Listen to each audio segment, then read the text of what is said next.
Welcome to this episode of the $1 Million Mastermind. I'm Larry Weidel, and before we get started, if you want to know exactly how to win again and again, go to weidelonwinning.com/webinar now to watch something I've put together for you. Now let's get going into this episode of $1 Million Mastermind. I am back with the legend, Frank Dillion. And Frank, today, where are you today? You up in New Jersey? Yeah, I'm in New Jersey, yes. And right now, I'm down in Palm Beach, and so we're East Coasters today. But Right. I want to talk about, dial back. You developed into the kind of leader that could face any challenge, and I have to feel like that, as a process, you developed over time. And a lot of this development had to happen when you were working during the day, studying at night, and moving through that system. How long did that take for you to get that PhD? From the time you started your studying to where you got your PhD, you graduated from Rutgers, you got the master's, you got the PhD. How long did that process take of working and studying? That took me, of course, 4 years college, 3 years master, because my master was in clinical social work, which is almost, actually it was a psychotherapist. In the state of New Jersey, you have to have a license. And then you have to have another 4 years for your PhD. Wow. And that's a lot. That's a lot of studying. And a lot of study, man. Now, was that all at night? Well, were you working? No, the college, I did it a weekend and night. Yeah. And then the master, I did it also, during the day, because I had the chance to get some time off, maybe one day a week or something like that. But then it also, because requires for you to go Friday, Saturday, and sometimes Sunday. Yeah. And so those of y'all that feel like you're in a box and you need to retrain, you can do that. You got time. There's a lot of time you're not using. And even if it takes a long time, look at what's happened to Frank because he was willing to put in the time and prepare himself for greatness. So don't begrudge that, because those are the experiences that are going to teach you the things you're going to need in the future, that you will allow you to establish yourself as someone who can accomplish great things. So if it takes a great effort to get yourself prepared, don't be mad about that. That's just you're paying a price for greatness. And Frank, the thing is that this developed. I'm going to talk about that, but I'm going to give people an idea. Once you changed careers, you got into financial services and you built your business, you were probably within eyesight of the World Trade Center towers. Is that right? Yes. Yes. And you ran a monster office.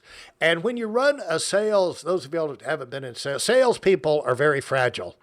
They scatter like ants, with any kind of sign of trouble, any problem with credibility or this, they all run somewhere else. And so keeping a sales force together, keeping them energized, focused, and keeping them working, because you only, you get them in a meeting, you talk to them, but you're not going to get in the car and drive away with everybody, but to keep them to where they have, they got clarity in their mind about what they're supposed to do between now and the time you see them, and they stay on track in normal times is an unbelievable job that very few people can do.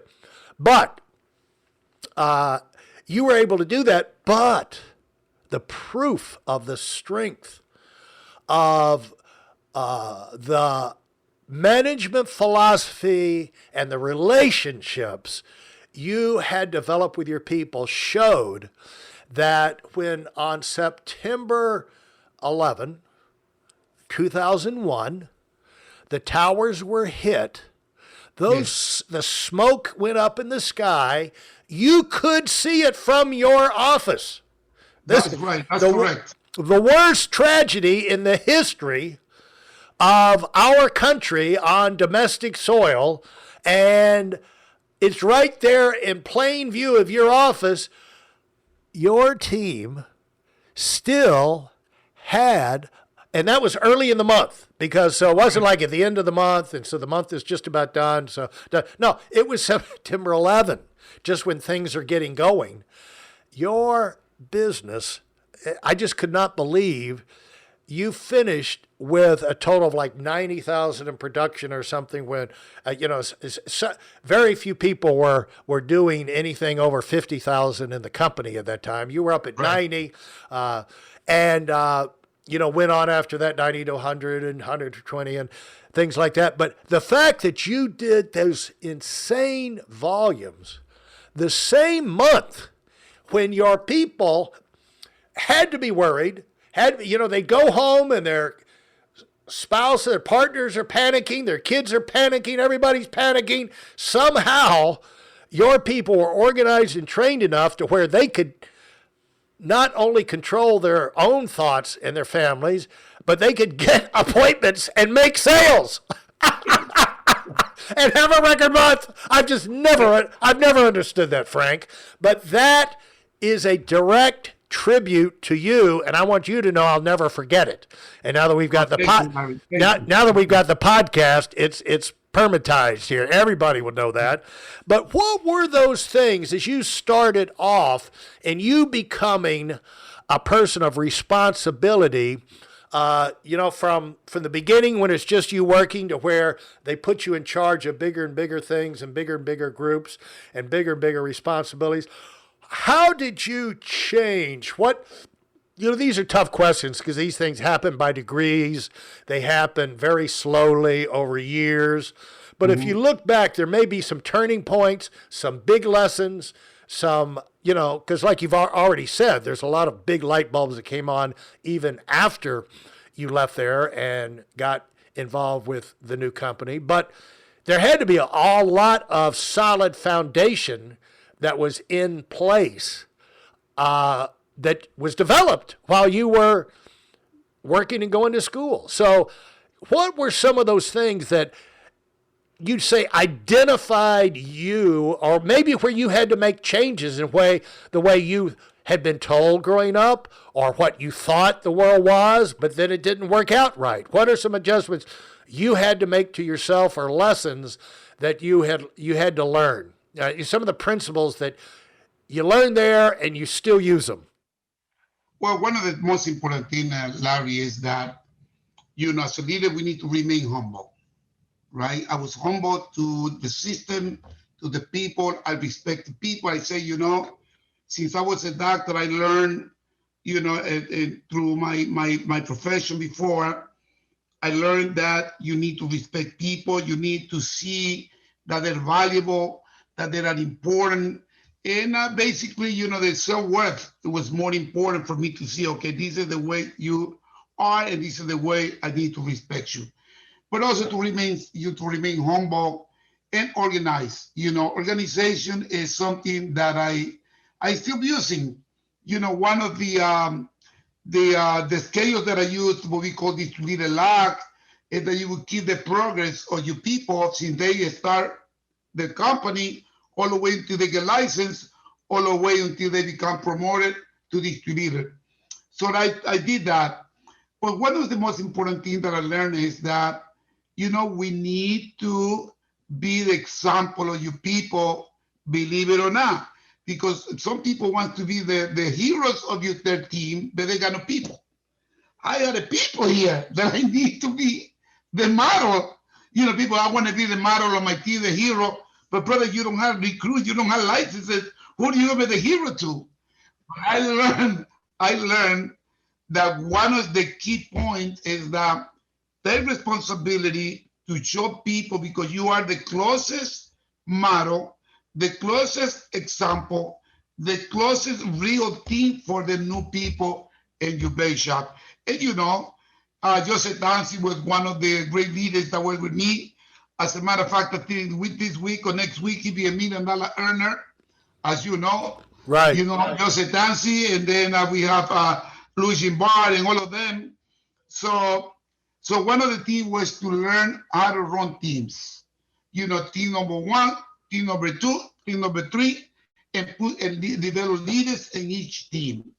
And meet with the team leaders and make sure that we roll it up or out the activity, create activities.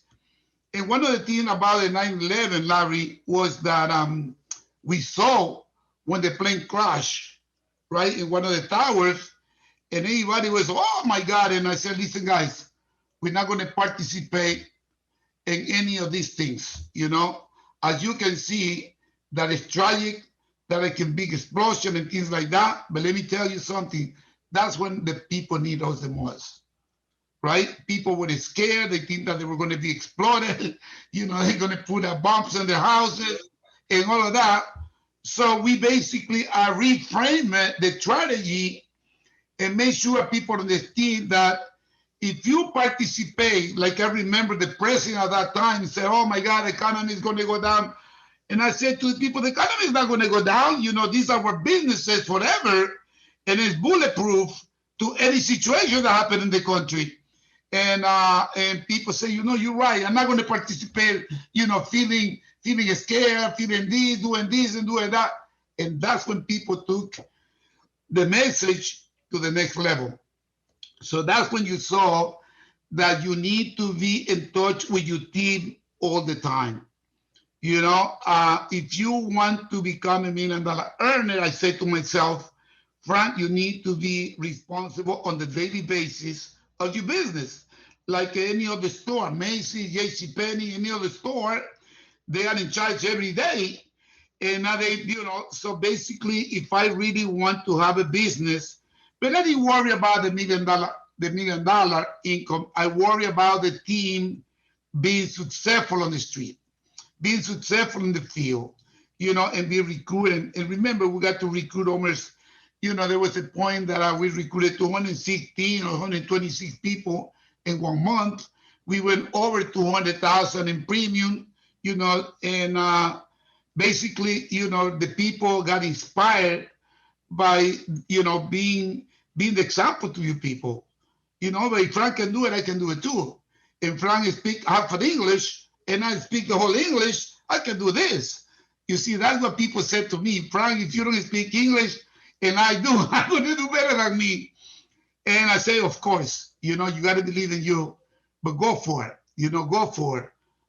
And we work around the issue of people getting scared about the changes, and we basically, changes are something that you need to become, addicted to it. Changes are something that you have to like it and you have to enjoy the changes. And of course, there are different degrees of changes, but I think people need to enjoy it, going out and be the best you can be. Hey, listen, there's a lot of information online, but there aren't a lot of people who have actually done something. In my case, I've actually built a successful business that's accrued over $5 billion in assets under management and has done well even during trying times. Now, if you want to know exactly how I've done this, go to whiteelementwinning.com/webinar now. I've compressed a decade of learning into 5 short weeks just for those of you who want to give yourself an incredible advantage and are tired of waiting and watching others move up. Talk about why being humble was the first thing you led with. Before I say that, I want to point out that you probably learned about staying on track and staying focused. It's obviously totally ingrained in you. There's no training program anywhere that would prepare you in advance for your Right. for your people to go out in the parking lot and look at the World Trade Center towers and see a plane crash into it and burst into flames and this, that, and the other, and people falling off. Nope. No one. There is nothing. No training program that's going to Right. train you for that in advance. And so your response came from the core of your being. And what I had said earlier, that don't begrudge the early training experiences you go through, because that prepares you for what you're going to need down the road. And you don't even know how until you get in those situations. But you had to be and become and to stay totally focused on the end game of where you were heading in your career for you to continue to do a great enough job at work to get promoted and pay raises and all that, plus to be able to move through all of those boring classroom sessions and studying and it had to bore you to death.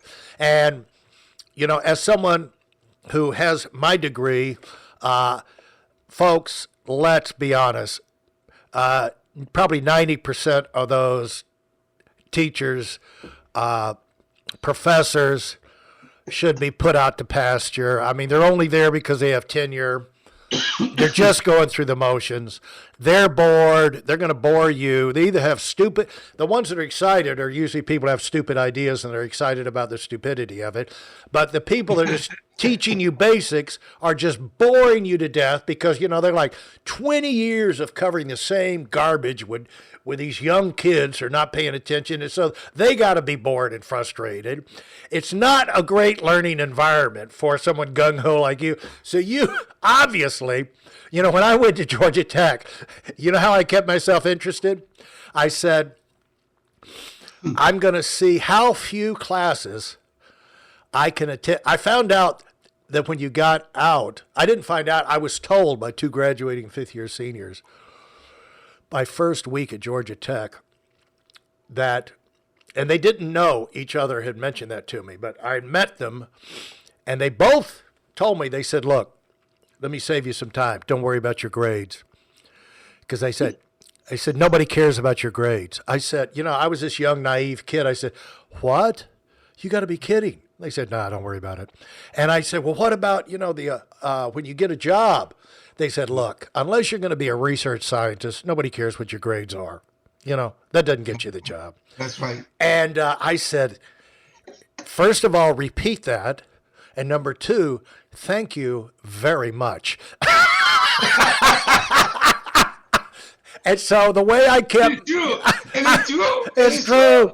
And so the way they said, everybody forgets everything they learned. So all you remember is the cocktail party knowledge about, you know, a few of the details or whatever, and then where to find the other details if you need it, you know, and then you're good to go. That's why, Frank, you know, in every college in America, it's the C students that are biggest alumni donors, because it's the C students who actually work when they leave. You know, they didn't expect, you know, the world to give them a living just because they got A's at college. They knew they were going to have to work.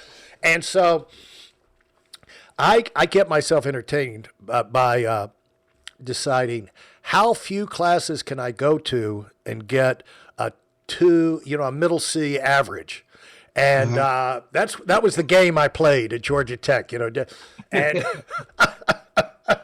and I only flunked one or two courses in the whole thing. So it worked pretty good. But the deal is, you got to find a way, whatever situation, to keep yourself excited about playing the game, because I never forgot I had to graduate.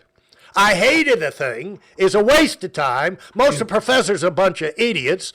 The mechanical engineering prof drooled. He was like 150 years old. He actually leaned over and he would drool on the poor desk of the guy in the front row. But I still had to get a degree. I had to still take it serious enough to get my degree. And whatever situation you're in, keep your eye on the end game, because even if it's not something exciting to you right now, it's how you get to what's exciting. You know, that's why I know I need this ticket. You know, the value is not what I thought it was going to be when I came in the door, but to other people, when I go out the door, they're going to want to see if I got my degree, you know? Right. And so I got my degree. And, but then once you get the job, it's what you do. You know, it's not what your grades are. It's you got to perform. And so you performed in that moment of crisis. And that's how we really make ourselves as leaders, how we perform in crises. But you made yourself. That's one of the times you made yourself, and it was instinctive. But I think it came out because you had developed this hardcore approach to life where you were pursuing something great, and you knew you had to do a lot of boring things to do it, and Yes. put up with a lot of stuff that was distasteful or not that interesting, but you were climbing a ladder. When you're climbing a ladder, what's exciting is what's at the top.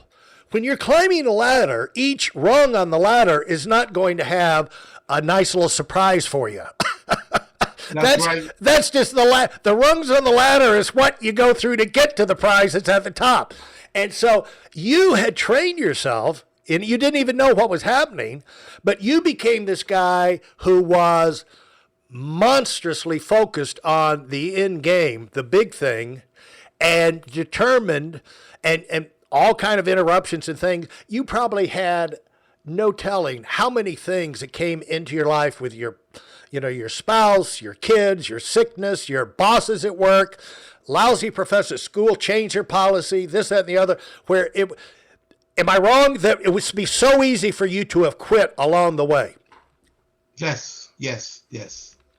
And that was time and time, and it never ends, right? Right, never ends. No. And one of the things, Larry, one of the funny things is that most of the teachers teach a subject that they never practice. Yeah, there you go. Before. So you cannot learn from them. And if you ask them a very practical question, they say, well, I'll talk to you later. See me later. But you never get to see the guy. Right. Because they didn't even practice engineering, mathematics, or whatever. What is that they do? So basically, sometimes that becomes like a fantasy. And I think that society has programmed us to go to college to be successful. And they don't know until they get to pay thousands and thousands of dollars to be educated for nothing. For basically, they don't prepare you. What they prepare yourself is the experience and the hunger you get developed, because basically you want to find a way to win. Yeah. So you're right. I think that you said it all. It's awesome. It's like sheep being led to the slaughter. All these incoming freshmen, they go to college. Their parents are paying big fees so they can learn how to do things. Yes. And by and large, are being taught by people who have never done anything. How can I learn how to do something? And see, that's why the grades really don't matter, because you were learning stuff that didn't really work anyway. You just learn that, as long as you get the fundamentals down, which is, you can't get a C average if you don't have the fundamentals basically clear in your mind.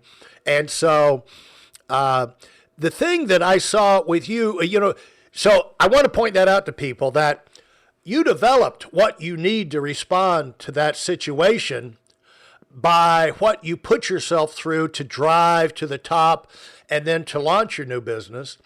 But why did you start off with humility being the first thing you learned, and characteristic and lesson? Why did you start off with humility? One of the things is to really humble to knowledge and experience that people like you, we say, Frank, you got to do this, and that. And I say, you know what? I might be a doctor in this, I might be an engineer on this, I might be a lawyer on this, but I'm not specialized in this. So let me take the advice. Let me learn from Larry, from Andy, or from Ron Smith, and let me learn from these guys and listen to also to some of the CDs at that time.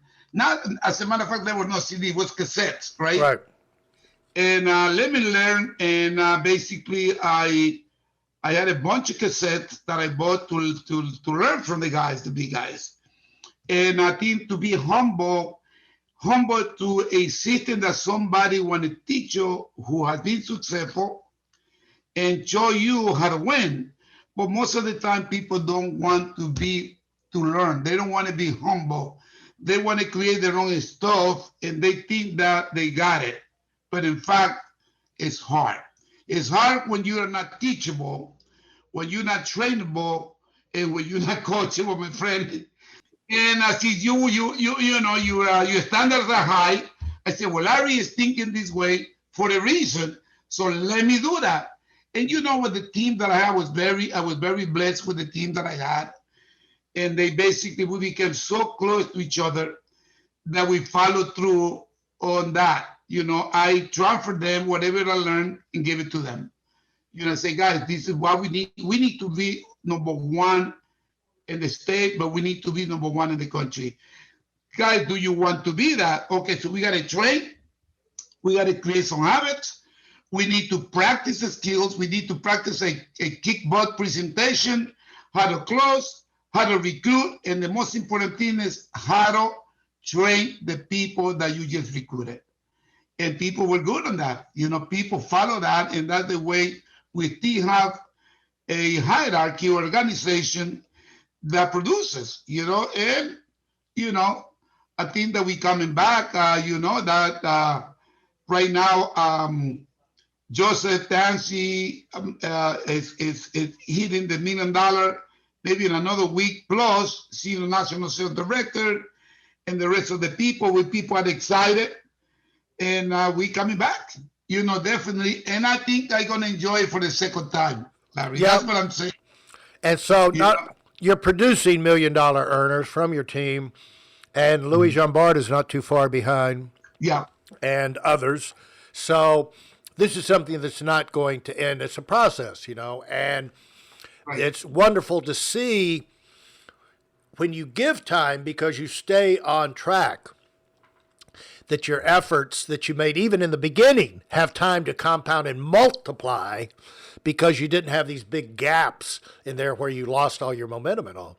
So thanks, Frank, right. for sharing, and some great insight, a lot of fun, and the wisdom that Frank has developed over the years comes out every time he speaks, and the ideas he's using are ideas you can use. That's the main thing that both of us want. You're special because you do special things, because you're motivated by special ideas and goals. And there's no reason for you not to be special. Thanks so much, Frank. Larry, I love you, man. I appreciate it very much. And you know that I'll be in contact with you. We're going to subscribe to your podcast, and I'm going to tell the team to get in. All right, man. Thanks so much. If you enjoyed what you've heard and are dead serious about finding out for yourself exactly how this works in the real world, I've taken the most valuable business lessons I've learned over 40 years and put them into something for you to watch. Go to WeidelandWinning.com/webinar now in order to move up as fast as possible. I'm Larry Weidel, and I run the $1 Million Mastermind. Go, go, go.